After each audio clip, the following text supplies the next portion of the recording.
Le Conseil de sécurité de l'ONU, préoccupé également par la situation au Yémen, il appelle au dialogue pour éviter une guerre civile. Les Nations Unies qui ont par ailleurs affiché hier leur soutien à l'unité du Yémen et à son président retranché à Aden. Pendant ce temps, la milice chiite des Houthis qui a pris le pouvoir progresse vers le sud et appelle à la mobilisation générale. Elle s'est emparée d'une partie de la ville de Taïz ce week-end, la troisième ville du pays. Manal El-Ardal.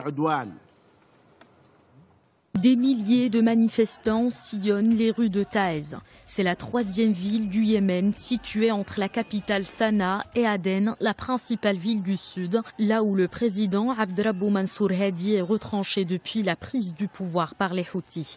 Pour les miliciens, la conquête de Taïz assure leur progression vers le détroit de Bab al-Mandeb, une voie stratégique pour le commerce international.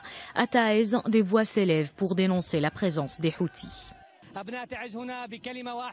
Les habitants de Taïz sont unanimes sur un point, ils rejettent tous les milices, ils vont protéger cette région. Nous resterons ici jusqu'à ce qu'ils quittent Taïz.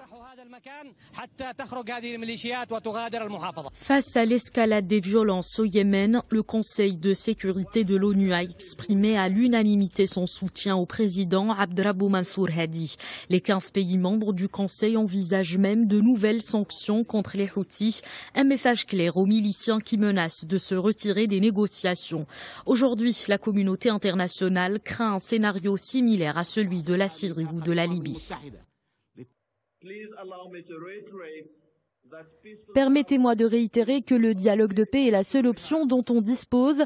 Étant le médiateur, je dois assurer le bon déroulement des négociations. Je dois avoir la possibilité d'engager toutes les parties prenantes dans le dialogue, y compris celles qui perturbent la transition politique.